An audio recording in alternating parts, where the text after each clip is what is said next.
बच्चों, पिछले लेक्चर में हमने कूलम्ब्स लॉ पर बेस्ड न्यूमेरिकल का सेकंड टाइप करवाया था। उससे पिछले लेक्चर में ही हम आपको बताए थे कि कूलम्ब्स लॉ पर बेस्ड 5 टाइप्स के सवाल हम करवाएंगे और फिर कोई भी सवाल अगर आप उठाएंगे किसी बुक से तो इसी 5 टाइप में से किसी न किसी एक टाइप से वो कंसर्न हो जाएगा। इसलिए हम हर टाइप के सवाल आपके सामने डिस्कस कर रहे हैं। तो आज हम देखेंगे टाइप 3, टाइप 4। ये दो टाइप देखेंगे। तो देखते हैं type 3।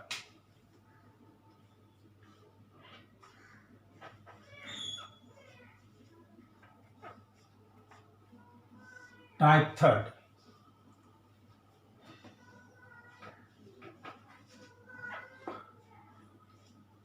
Problem based on touching of identical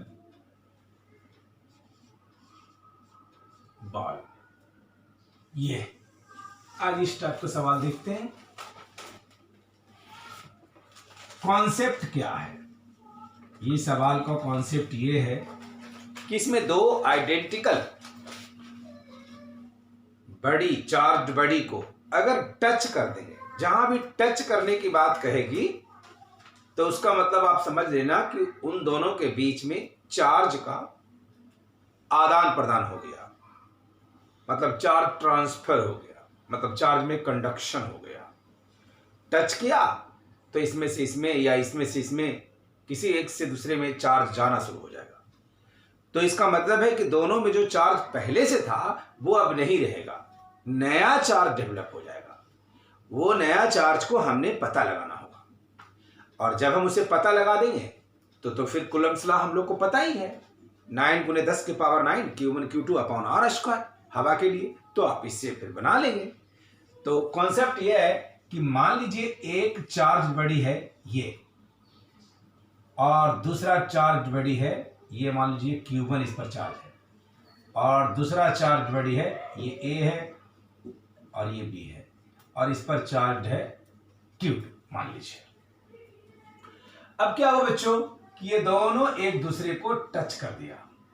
ऐसे टच करके दिखा रहे हैं हम, फिगर से ही हम दिखा रहे हैं आपको कि ताकि समझ जाए। ये टच कर दिया और अभी तो इस पर दोनों पर Q1 था और Q2 था। ये स्फीयर का नाम A था, B था, अलग अलग चार्ज था, पता था। आइसोलेटेड स्टेज में इनके पास जो चार्ज था वो पता था और अब इसको हमने टच कर दिया है। टच करने के बाद जब दोनों को हम सेपरेट किया तो अब नया चार्ज क्या होगा ये हम पता करना चाह रहे हैं। तो ये हो गया यहां पर Q1 प्लस Q2 अपॉन 2। ये अच्छे से नहीं दिख रहा, आपको ठीक से दिख देते हैं। ये ठीक से कर देते हैं ऐसे। तो ये A पर जो अब नया चार्ज हो जाएगा Q1 Q2 अपॉन 2 और B पर भी जब अलग करेंगे तो जो नया चार्ज हो जाएगा वो हो जाएगा Q1 Q2 अपॉन 2। ऐसा यानी अगर दोनों बड़ी पे चार्ज अलग अलग हमें पता है और जब हम उसको एक दूसरे से टच करेंगे तो दोनों बड़ी पे चार्ज 50-50 डिवाइड हो जाएगा, इक्वल अमाउंट में चार्ज डेवलप होगा। लेकिन एक शर्त है बच्चों, और वो ये कि दोनों चार्ज जो होना चाहिए वो दोनों बॉल जो होना चाहिए वो आइडेंटिकल होना चाहिए। अगर दोनों ऑल मैनर में आइडेंटिकल ना हो, आइडेंटिकल का क्या सिग्निफिकेंस, दोनों का साइज बराबर हो, शेप साइज बराबर तो हो ही, एक ही तरह का हो, बड़ी डेंसिटी, ये सारी बातें अगर मैच करता है तो आइडेंटिकल कहा जाएगा। अगर आइडेंटिकल नहीं है तो फिर जरूरी नहीं कि दोनों में चार्ज इक्वली डिवाइड हो। तब इसका और आगे कॉन्सेप्ट बताएंगे पोटेंशियल आगे के चैप्टर में। तो अगर आइडेंटिकल नहीं भी रहेगा तो भी वो सवाल हम बना सकेंगे, लेकिन अभी के कॉन्सेप्ट से नहीं। तो अभी इसी कॉन्सेप्ट का हम सहारा लेंगे। एक सवाल हम इस पर बेस्ड देखते हैं। To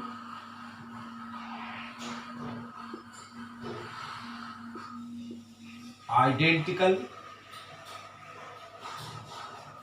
charge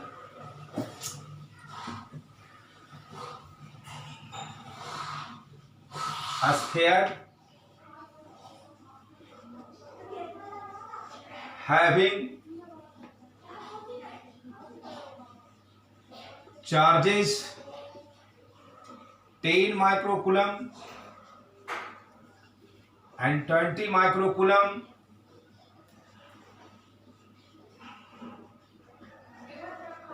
respectively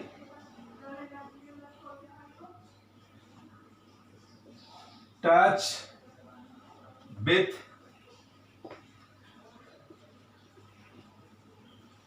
each other and then they separated at a distance 3 meters from each other. Then find each other in air. Then find electric force acting between them। ये सवाल है, इसी कंसेप्ट का हम सहारा लेंगे, ये सवाल को हम सॉल्व करेंगे। तो देखिए कैसे। सॉल्यूशन। चार्ज दो गो है बॉल, एक बॉल ये जिस पर है 10 माइक्रोकूलम का चार्ज, दूसरा बॉल ये जिस पे है 20 माइक्रोकूलम का चार्ज, दोनों को कर दिया टच। कुछ ऐसे टच करने के बाद दोनों को अलग अलग कर देंगे।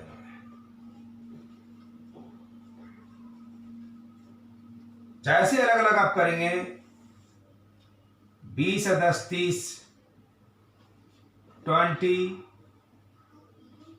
प्लस 20 सॉरी ये 10 माइक्रोकूलम प्लस 20 माइक्रोकूलम अपॉन 2, और दूसरे वाले पर भी इतना ही हो जाएगा 10 microcoulomb plus 20 microcoulomb upon 2।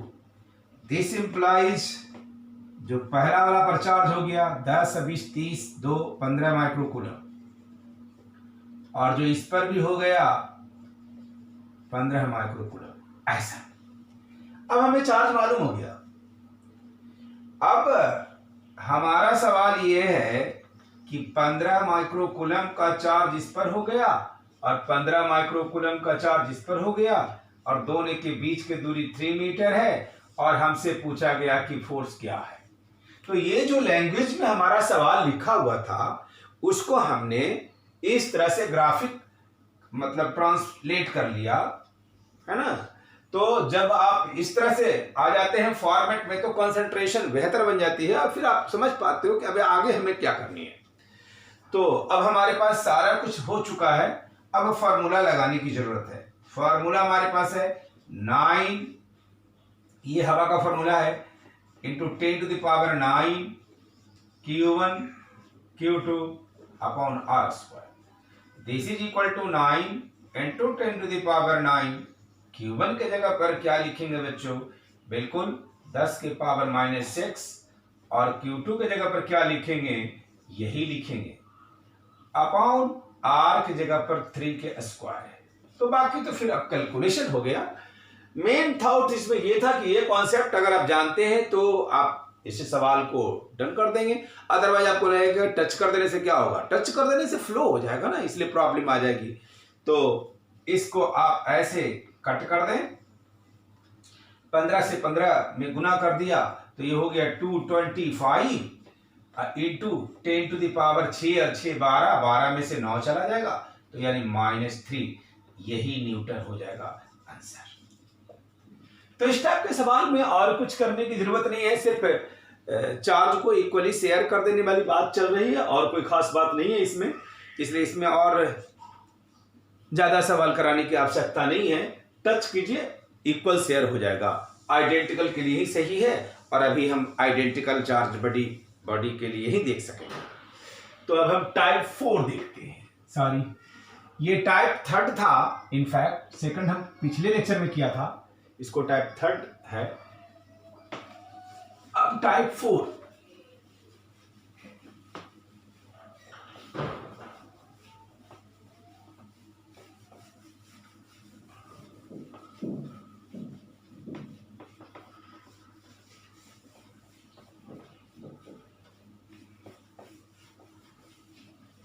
Type 4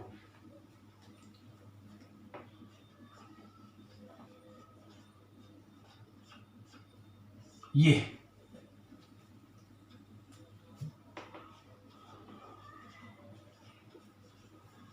problem based on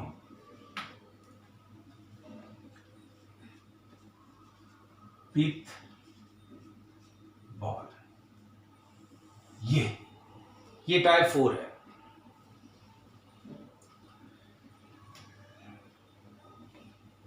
ये पिथबॉल कोई नई बात नहीं है, समझ लो, उससे कोई खास मतलब नहीं है। पिथबॉल मतलब समझ लो बॉल है, उस पे चार्ज है। तो एक सवाल देखते हैं, उसके माध्यम से हम इसका सॉल्यूशन करते हुए कॉन्सेप्ट बताएंगे। सवाल ये है, टू आइडेंटिकल, फिर देखिए हमने आइडेंटिकल शब्द का इस्तेमाल किया। आइडेंटिकल का मतलब मैं आपको बता चुका हूं, to identical charge pith ball, to identical charge pith ball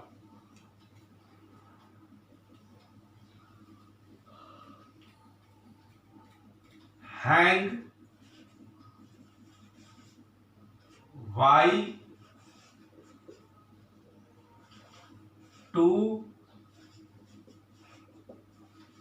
strings of same length from common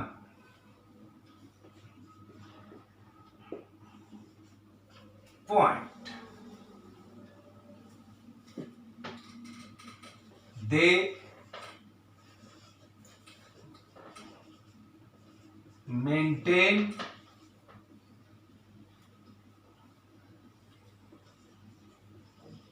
equilibrium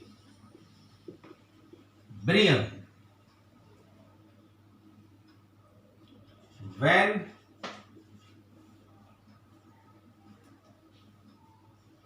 the strings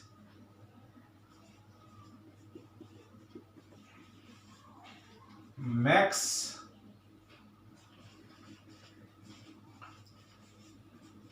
angle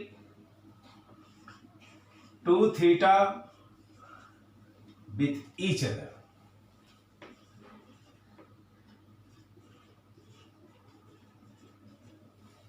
And the separation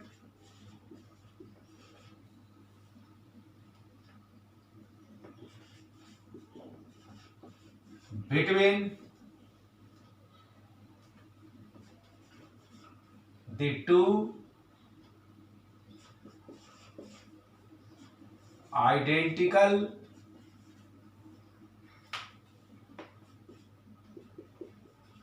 pith ball at equilibrium is smaller.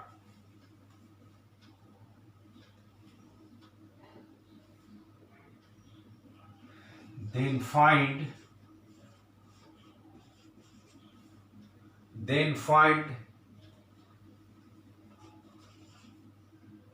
the magnitude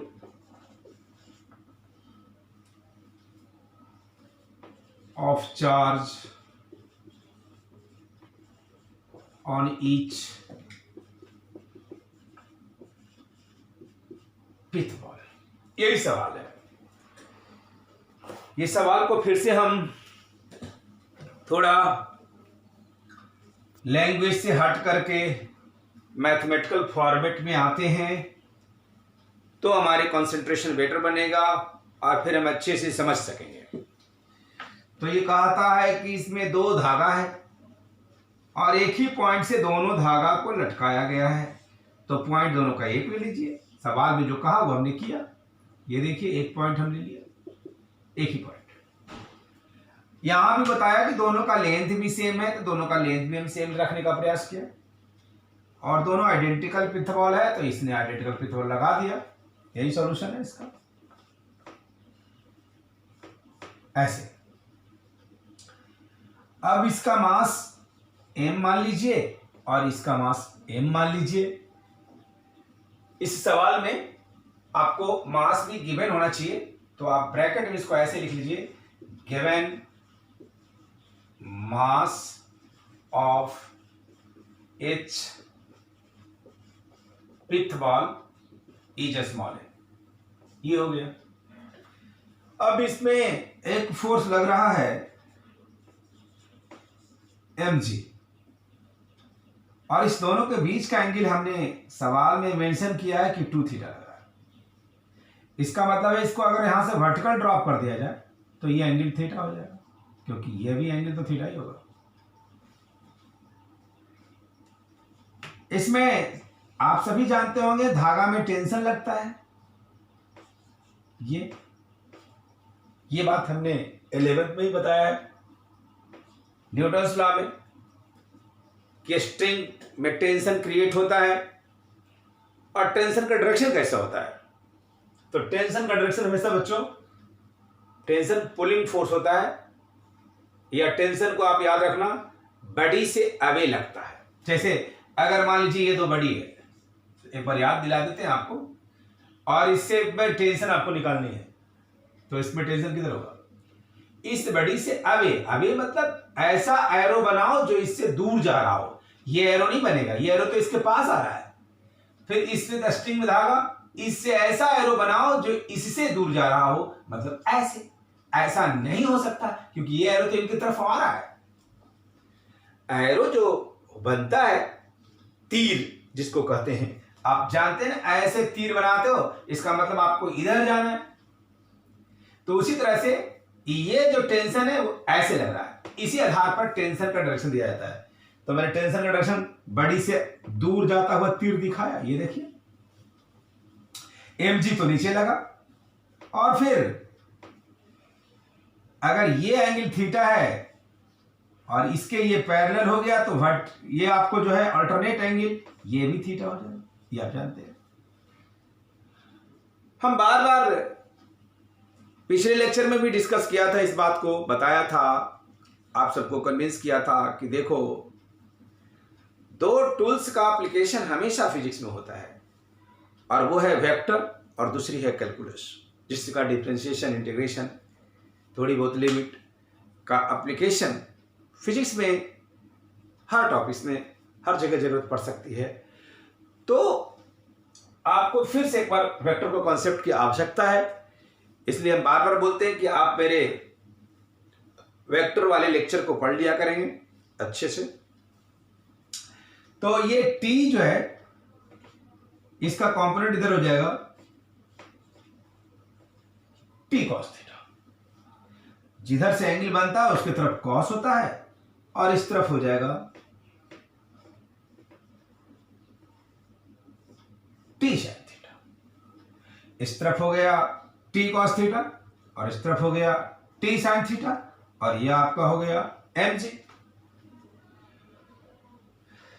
अब और कोई force इस पे है, यहां पर charge मान लीजिए क्यू है, यहां पर भी चार्ज मान लीजिए क्यू है, तो एम जी तो नीचे की तरफ काम करता ही है। जैसे ये मार्कर है तो ये मार्कर पर भी एम जी लग रहा है नीचे की तरफ, हर चीज पर एम जी वेट नीचे की तरफ लग रहा है।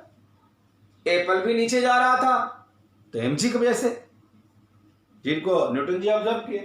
तो ये हो गया एम जी और ये हो गया T, T cos theta, T sine theta. अब ये दोनों चार्ज के बीच में, क्योंकि ये अगर सेम नेचर का चार्ज है ना, ये दोनों एक दूसरे को रिपेल करेगा, तो रिपेल करेगा तो ये फोर्स किधर लगाएगा, ऐसे।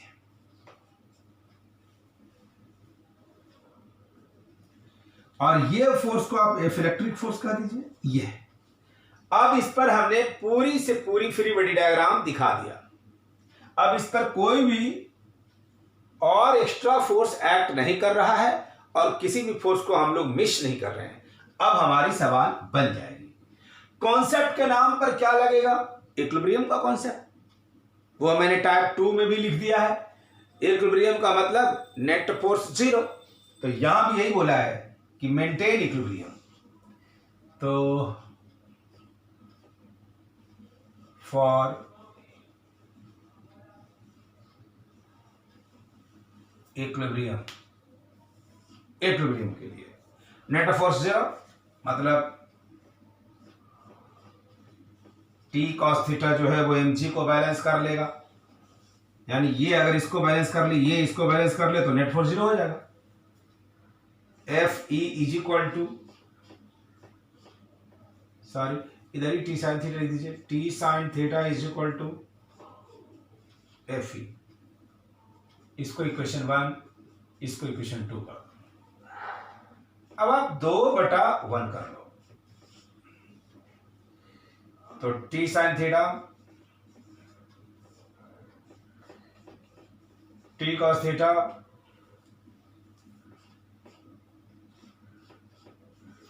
F E upon M G, ये टी से टी कट गया,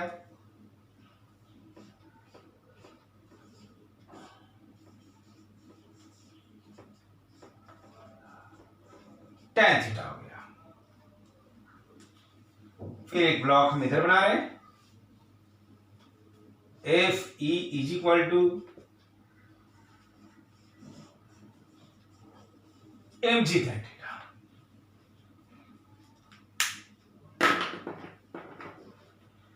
अब एफ ई है क्या, उसको भी थोड़ा ओपन कर देते हैं। एफ ई है दोनों चार्ज के बीच का फोर्स, यानी दोनों पिथ बॉल के बीच का फोर्स। तो पिथ बॉल के बीच में फोर्स क्यों लगेगा, पिथ बॉल के बीच में यदि फोर्स ग्रेविटेशनल फोर्स भी लग सकता है, क्योंकि वो दोनों के बीच में मास है। लेकिन आपको पता है ग्रेविटेशनल फोर्स बहुत वीक फोर्स है, आप उसे कंसिडर इसमें करने की आवश्यकता नहीं है, उसको नेग्लेक्ट करके ये सवाल बनाया जा रहा है।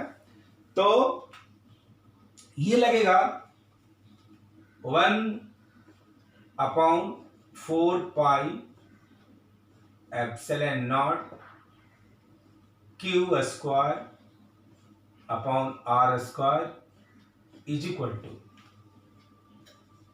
M G tan theta. ये अब आपको निकालना क्या था, चार्ज। हमारा क्वेश्चन था find the magnitude of charge. ये तो चार्ज इसमें कौन है, ये आर तो दिया हुआ है, थीटा भी दिया हुआ है, सब कुछ दिया हुआ है इसमें। तो हमारे पास क्यू स्क्वायर हो जाएगा 4 epsilon naught R square M G tan theta, और तब Q हो जाएगा √4 epsilon naught R square M G tan theta.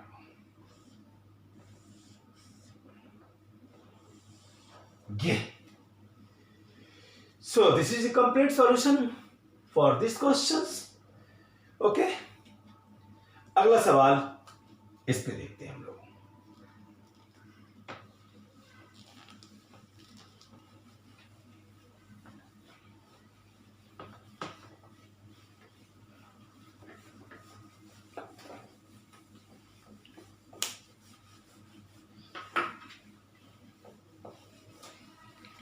Next question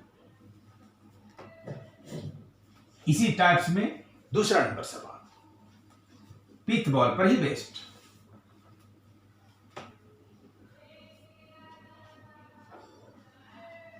to identical charge pith ball hanging by two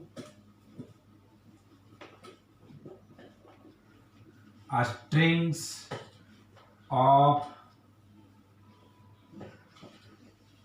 same length from common point.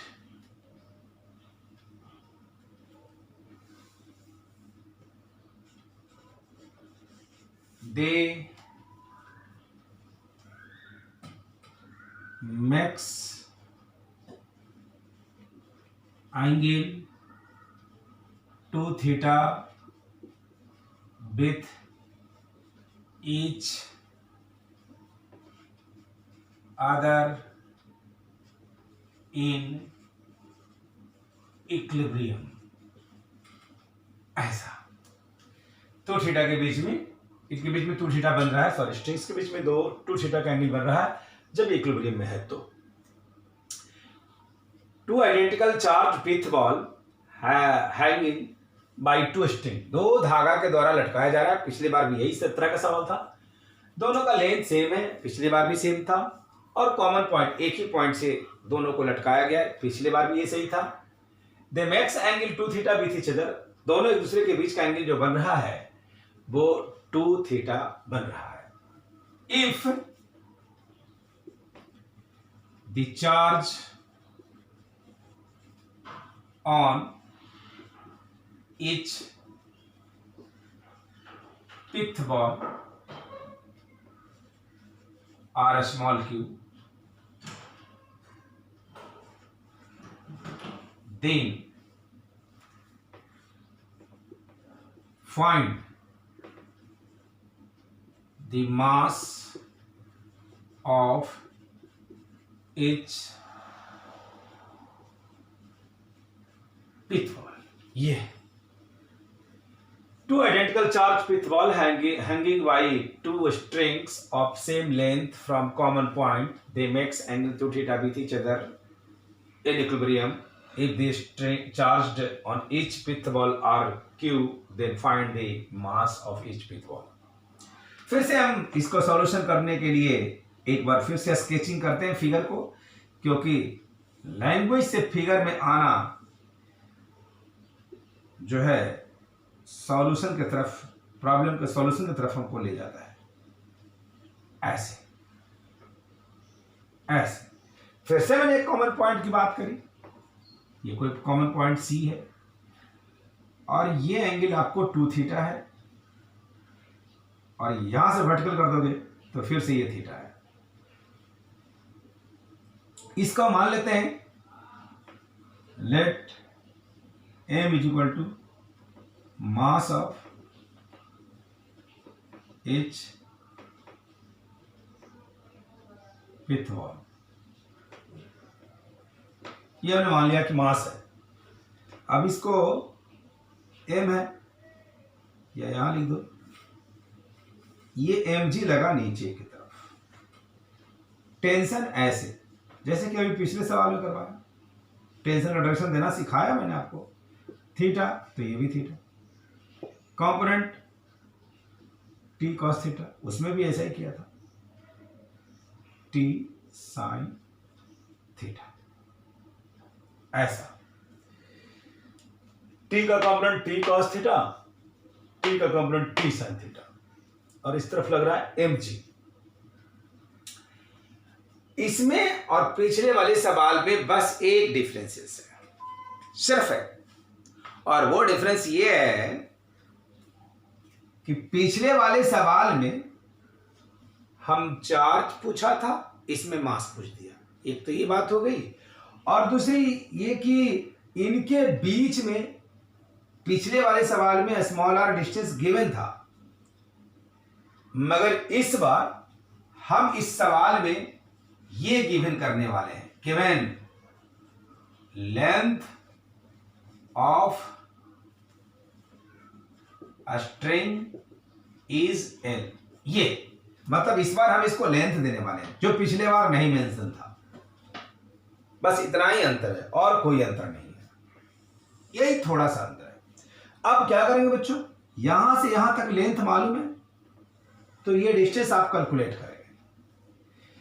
ये right angle triangle हो गया, और ये पूरा लेंथ एल है, तो ये हो जाएगा एल साइन थीटा, और ये भी हो जाएगा एल साइन थीटा, क्योंकि अगर ये थीटा है तो ये भी तो थीटा ही होगा, क्योंकि ये पूरा तो थीटा हमने दिखाया है इसे।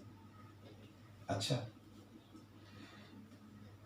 ये आपको सिंपल सा थॉट है, आपको नहीं, जिनको समझ में आ रहा होगा तो मैं ये बता देता हूं, साइन थीटा ये जो है अपॉन दिस, इसको अगर यहां से यहां तक की दूरी को अगर x मान लें तो ये हो जाएगा x अपॉन, आई हो गया लेंथ एल, एल गिवन है, एल धागा का लेंथ गिवन है, तो x इज इक्वल टू हो जाएगा एल साइन थीटा, यानी ये दूरी हमको मिल गया एल साइन थीटा। तो जितना डिस्टेंस ये होगा उतना ही ये भी होगा, इसलिए हमने इसको भी एल साइन थीटा लिख दिया, इसको भी एल साइन थीटा लिख दिया। तो वास्तव में इन दोनों के बीच में अब जो डिस्टेंस हो गया वो 2l साइन थीटा हो गया। फिर वैसे ही बनाएंगे, फॉर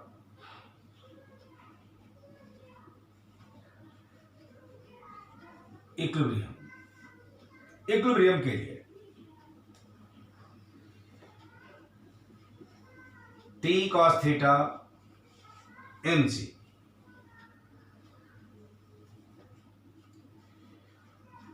टी साइन थीटा, ये जो एक फोर्स इधर काम करता था, इलेक्ट्रिक फोर्स, दोनों चार्ज के रिपल्सन की वजह से, तो T sine theta is equal to F E. ये दोनों काम पिछले सवाल में भी मैंने किया, कोई अंतर नहीं बच्चों, बिल्कुल वैसे ही किया। अब क्या करेंगे, इक्वेशन 2/1 कर देंगे, पिछले सवाल में भी ऐसे ही किया था। दिस इंप्लाइज क्या हो जाएगा, T sine theta upon T cos theta is equal to F E upon M G. ये टी से टी कट जाएगा, तो एफ ई क्रॉस मल्टीप्लिकेशन चल जाइए, साइन बाई कॉस टेन हो जाएगा, तो एम जी टेन थीटा। ये काम मैं पिछले सवाल में यहां तक किया था। अब नई बात क्या हो जाएगी कि एफ ई मतलब दोनों के बीच में जो फोर्स है उसको ओपन कर दीजिए, तो वो लिखते हैं 1/4 pi epsilon not Q square बटा R square is equal to M G tan theta, ऐसा।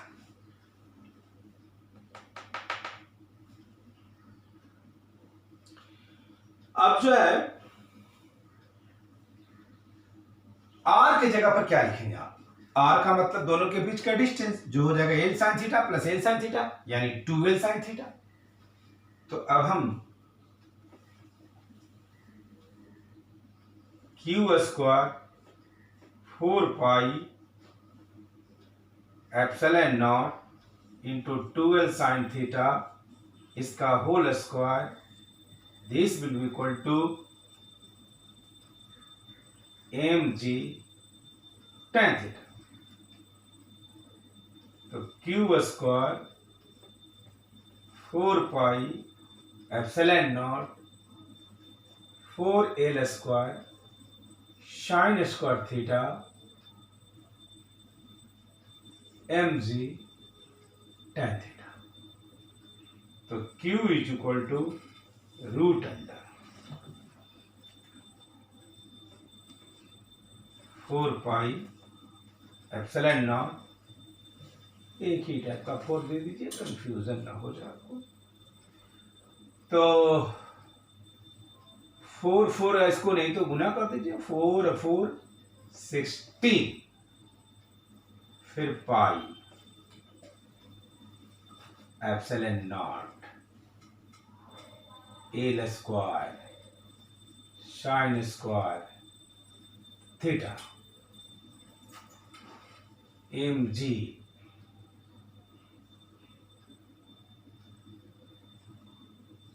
tan theta. थोड़ा ज्यादा अंदर चल गया इसलिए इसको हम अच्छे से लिख देते हैं, आपको नहीं दिख रहा होगा, ऐसे तो आप समझ गए होंगे, ये गुना कर रहे हैं, कुछ कर रहे हैं इसको। Q is equal to root under ऐसे 4 जा 16 पाई एप्सिलॉन नॉट और फिर L square sine square theta mg, ये दिस इज योर आंसर। ये तो ये देखिए आप पिथवल के सवाल हम देख रहे थे, तो थोड़ी अंतर होती जा रही है। इसी पर बेस्ड एक तीसरा टाइप का सवाल, तीसरा सवाल देखते हैं। टाइप मेरा अभी नहीं बदला है, टाइप वही का वही है और सवाल तीसरा।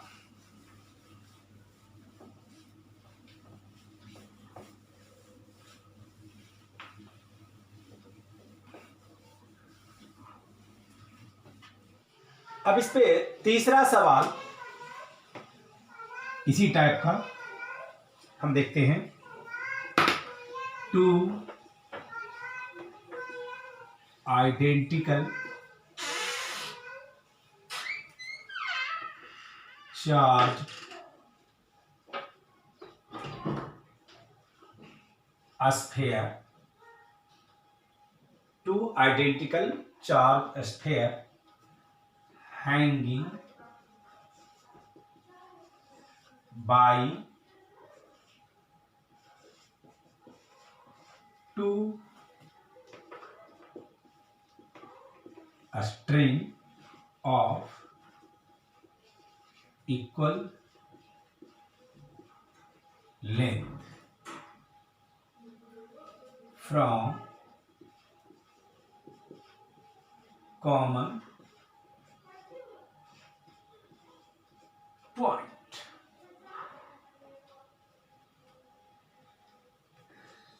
They maintain equilibrium when the strings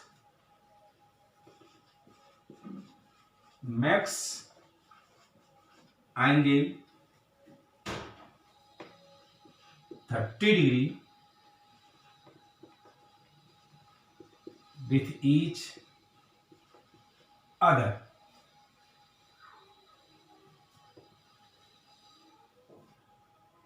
If the charged sphere emerge inside liquid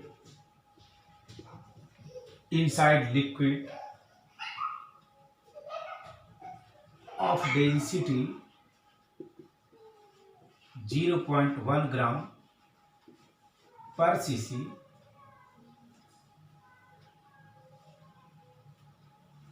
then the angle between the two strings two strings does not change if the density of a sphere is 1.6 gram per cubic centimeter, then find the dielectric constant of liquid। तो यही सवाल है, थोड़ा सा पिछले सवाल से different है। डिफरेंट इस मामले में है कि एक एक्स्ट्रा कॉन्सेप्ट फ्लूइड का आ गया है इसमें। पहले हमने हवा में बात कर रहे थे, अभी हम थोड़ा सा चेंज किया। Two identical charge sphere hanging by two string equal length from common point, they maintain equilibrium when the string makes angle 30 degree with each other. They maintain equilibrium in air, लिख दीजिए in air when the string इतना। If the charge sphere emerge inside liquid, density जिसकी इतनी है, then the angle between the two string does not change. मतलब हवा में भी जितना एंगल मेंटेन कर रहा था और लिक्विड में भी उतना ही एंगल मेंटेन कर रहा है, कोई अंतर नहीं पड़ रहा है। ये कैसे हो रहा है ये हम समझते हैं। सॉल्यूशन तो कुछ काम तो हम पहले ही जैसा किए थे, तो फ्री बॉडी डायग्राम ये सब तो जैसे पहले लिखे तो वैसे हम लिख देते हैं, क्योंकि उतना तो आपको पता ही हो चुका है। ये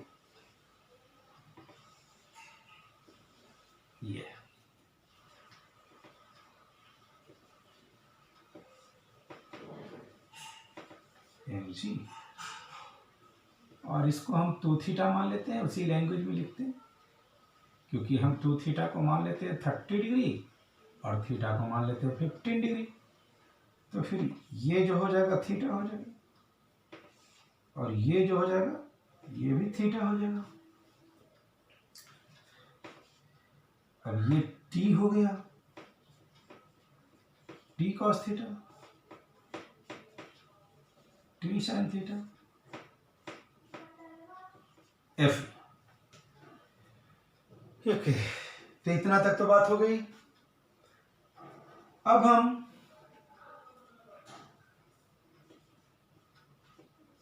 eight equilibrium t cos theta mg,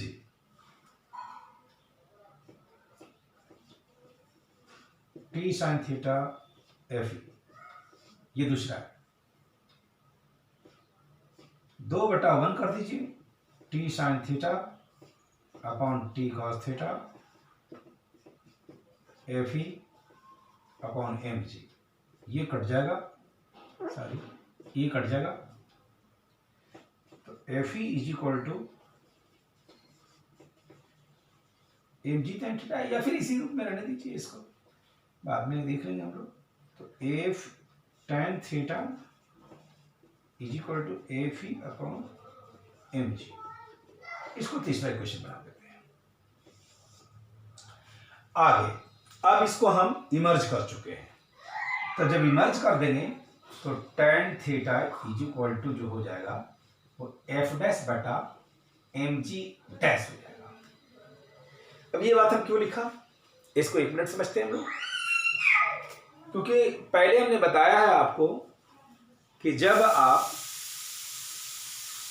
किसी लिक्विड में इमर्ज करेंगे या किसी भी मीडियम में रखेंगे तो उसके बीच का इलेक्ट्रिक फोर्स जो है वो चेंज हो जाएगा, इलेक्ट्रिक फोर्स चेंज हो जाएगा। तो इसलिए एफ डैश लिख दिया। और जैसे ही वो स्फीयर को किसी लिक्विड के अंतर्गत इनसाइड में इमर्ज करेंगे तो उसका एक और फायदा, उसका एक और होगा पहलू, और वो ये होगा कि उस पर एक बायंसी फोर्स काम कर जाएगा, जिसको आप अब थ्रस्ट कहते हो, तो वो काम कर जाएगा। इस वजह से एफ डैश और जी डैश दोनों चेंज हो जाएगा। केवल एक चेंज होता तब तो एंगल बदल जाती, पर दोनों चेंज हो रहा है इसलिए रेशियो कांस्टेंट रह जाएगा, और इसीलिए एंगल नहीं बदल पा रही है।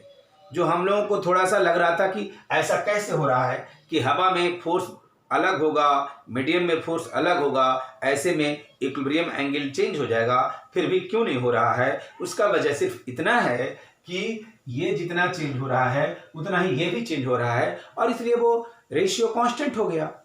तो अब हम इसको अगर लिखें तो tan थीटा को कुछ ऐसे लिख सकते हैं, एफ डैश बटा M G dash, F dash को इनफैक्ट एफ बटा एप्सिलॉन आर लिख देते हैं, जहां पर एप्सिलॉन आर क्या है, आपको लिक्विड का जो है डाइलेक्ट्रिक कांस्टेंट है, where epsilon R is equal to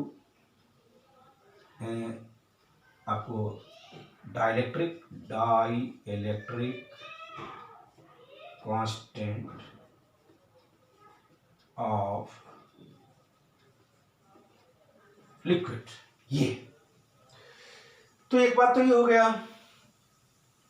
अब हम आपको mg डैश को कैसे रिप्लेस करें, तो हम लिख सकते हैं mg डैश बराबर mg माइनस v, और हम वाटर का लिक्विड का डेंसिटी रो मान लेते हैं, रो इंटू जी। फिर इसको और ऐसे करेंगे तो mg माइनस वॉल्यूम किसका होता है, स्फीयर का, तो इसको लिख दीजिए m बटा डेंसिटी को सिग्मा मान लेते हैं इंटू रो इंटू जी लिख देते हैं, जहां पर रो डेंसिटी मान लिया है लिक्विड का और सिग्मा डेंसिटी मान लिया है स्फीयर का। अब क्या करेंगे, इसमें इसको सब्स्टिट्यूट कर देते हैं, tan theta is equal to F upon epsilon R, mg के जगह पर ये चीज लिख दें, mg 1 minus rho upon sigma, ऐसा, और इसको इक्वेशन आप 4 बना लीजिए। अब आप 3 में जितना tan थीटा 4 में उतना ही tan थीटा, दोनों को इक्वेट कर दीजिए, फ्रॉम थर्ड एंड फोर्थ, तो F E upon M G is equal to F E upon epsilon R, M G 1 minus rho upon sigma, ऐसा, ये दोनों तरफ से कट जाएगा और यहां से ये भी कट जाएगा, तो आपके पास आ जाएगा epsilon R is equal to 1 upon 1 minus rho upon sigma, इसको लिख दीजिए 1 अपॉन 1 माइनस रो के जगह पर क्या लिखेंगे आप, तो 0.8, इसके जगह पर 1.6, इसे कैलकुलेट करेंगे तो 2 हो जाएगा। तो ये था, इसको 1 मिनट हम इसमें एक विषय पर समझ लें, सिर्फ ये हो सकता है आपको कष्ट दे रहा हो क्योंकि 11th में ये डिस्कशन हुआ है फ्लूइड मैकेनिक्स में, तो अभी आपको अगर ध्यान में नहीं हो तो मैं एक लाइन में बता देता हूं कि mg डैश, mg जो रियल वेट है हवा में, और v होता है आप थ्रस्ट फॉर v रो जी, जिसमें v होता है volume of displaced liquid, rho density of liquid, g तो आप समझ ही रहे हैं। तो इस वॉल्यूम को, वॉल्यूम कितना डिस्प्लेस करेगा लिक्विड का, उतना ही डिस्प्लेस करेगा जितना ये स्फीयर का वॉल्यूम होगा, स्फीयर जितना लिक्विड में जगह लेगा उतना लिक्विड हटा देगा वो, तो हमने इसी वॉल्यूम को स्फीयर का वॉल्यूम लिखा है, तो स्फीयर का मास बटा स्फीयर का डेंसिटी सिग्मा, इससे खोल दिया। उसके बाद तो आप समझ रहे होंगे कि mg कॉमन आ गया, और फिर ये, फिर तो आप मैथमेटिकल कैलकुलेशन है, वेरी सिंपल है और कुछ नहीं है। तो ये 4th टाइप का सवाल हम देख रहे थे न्यूटन्स लॉ में, जो आज हमने डिस्कस करी इस पर बेस्ड, और अब अगले जो है टाइप 5 अगला लेक्चर में हम करेंगे, तब तक ले।